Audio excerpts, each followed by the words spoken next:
the inner noise. On top of a moss-covered hill, where the wind spoke with the trees and the water whispered ancient secrets among the stones, lived a young monk named Ren. His master, the old Jiro, had taught him that true peace is not found in outer silence, but in the silence that springs from within. But Ren couldn't understand it. Every time he sat to meditate, his thoughts exploded like thunder in his mind. He recalled unspoken words, past decisions, future fears. Although the temple was surrounded by calm, inside him dwelled a storm. One morning, after a restless night, Ren approached Master Jiro while he was sweeping the garden leaves. "Master," he said with a trembling voice, "why can't I find silence within me if everything around me is calm?" Jiro lifted his gaze, smiled gently, and pointed to the temple pond. "Go and watch the water until it speaks to you." Not fully understanding, Ren obeyed. Ren sat before the pond. The water was still, reflecting the sky like a perfect mirror. A fish broke the surface, and ripples slowly spread, distorting the reflection. The young monk thought, "That is how my mind is. Just a few thoughts are enough to disturb my peace." Hours passed. Ren watched. Every movement, a falling leaf, an insect crossing, caused a change on the surface. Yet, after a short while, the water would return to calm. "Why don't I return to peace so easily?" he wondered. Then he heard the soft footsteps of Master Jiro behind him. "What have you learned from the water?" the elder asked. Ren replied humbly that even the calmest pond is disturbed, but always returns to its state of peace. "My mind, however, clings to the disturbances." Jiro nodded. "The difference is not in the noise, but in the attachment. The water does not try to hold onto the reflection, nor fight the ripples. It simply allows itself to be. You, however, cling to the thought as if it were absolute truth." The young monk lowered his gaze, understanding for the first time that the noise was not the problem, but his relationship with it. That night, Ren did not sleep, not because of insomnia but by choice. He sat on the wooden platform of the temple, facing the same pond that now seemed to speak to him in a language without words. The crickets sang. The wind played among the bamboo stalks. In his mind, thoughts still arose, but this time, Ren did not try to silence them. He simply watched them pass. "I am sad. I should be more at peace. What if I never managed to calm my mind?" Each thought surfaced like a leaf floating on the water and drifted away on its own. Ren did not intervene. He observed. He felt. He breathed. At dawn, his eyes were tired, but his heart felt lighter. Master Jiro appeared as if he had been waiting for him. "Did you rest, Ren?" "I didn't close my eyes, Master. But for the first time, I didn't fight the noise. I let it be, and at times it became so subtle that it felt like silence." The elder smiled and said, "Silence is not the absence of sound. It is the absence of resistance." In the days that followed, Ren continued his practice with a new attitude. He no longer sought silence as one chases a goal, but learned to be present with the inner clamor. While sweeping the temple floor, memories of his childhood arose, old guilt, desires he didn't understand, and without judgment, he let them appear and fade away, like clouds crossing the sky. One afternoon, a strong storm struck the valley. The wind battered the temple walls and the rain fell violently. Some monks took refuge in the meditation hall, worried. Ren, however, went out into the garden soaking wet and stood under the rain with his arms open. Master Jiro watched him from the doorway without saying a word.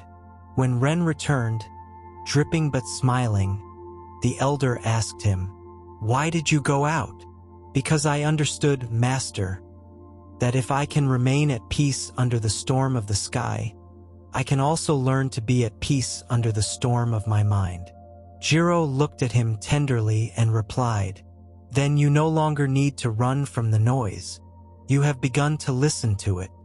From that day on, Ren began to treat his inner noise as just another teacher. Every persistent thought, every uncomfortable emotion, became an opportunity to observe and learn. He discovered that the mind was not the enemy, but a river that needed to be allowed to flow. By not resisting, even the most painful ideas lost their edge. One morning, while meditating beneath a blooming plum tree, he heard a voice inside him that used to bring anxiety. "You will never be enough." But this time, instead of reacting, Ren simply smiled. "Thank you for coming. You may leave whenever you wish." And the voice, without nourishment, dissolved like mist under the sun. Master Jiro approached, carrying a cup of tea. "I've noticed that the pond of your mind no longer stirs so much." Ren accepted the cup gratefully. "I have learned that noise does not need to be eliminated, only understood. Every thought is a visitor.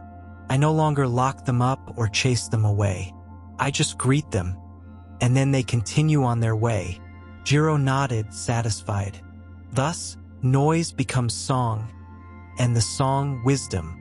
Over time, Ren began guiding the younger monks in the practice of silence. But he did not ask them to quiet their minds or force stillness. He taught them to listen without attachment, to allow the noise to express itself without controlling it. One day, a novice approached him, frustrated. "Master Ren, the more I try to calm my mind, the more restless it becomes. I can't take it anymore." Ren looked at him with compassion and invited him to sit. "What do you hear when you sit in silence?" "Everything: thoughts, worries, fear, desires. There is no silence, only chaos." Ren nodded. "Then you are exactly where you need to be. Confusion is not a mistake. It is the threshold to clarity." "And when will peace come?" "When you stop demanding it to come, when you allow every noise to speak, and you simply listen without responding. That is where true calm begins. Not when the noise ceases, but when you stop fighting against it." The novice, surprised, closed his eyes. For the first time, he did not try to control his mind. And amidst all that murmur, he felt a moment of rest. Ren understood that the inner noise he once feared was actually a map. Every repeated thought pointed to a wound. Every intense emotion, an unspoken truth. Listening to that noise with attention was like reading an ancient scroll full of forgotten wisdom. He no longer ran from himself. When fear appeared, he greeted it. When sadness arrived, he offered it a seat. And thus, his mind became a temple where everything was welcome. One night, while walking alone through the forest, he stopped at the sound of an owl's call. There were no other sounds. Yet inside he still listened. But this time it was not confusion. It was clarity. "The mind speaks like the wind in the trees," he thought. "Not to be silenced, but to be understood." He remembered the words of his late master Jiro.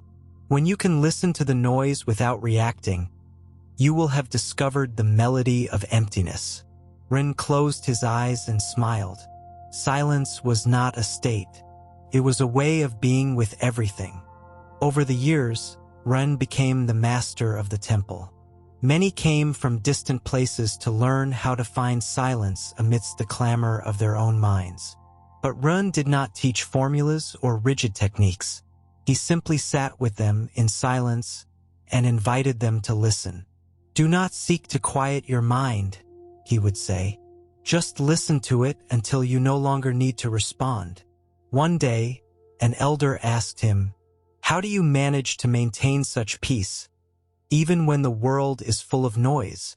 Ren looked toward the horizon and replied, "Because I understood that noise was never the enemy.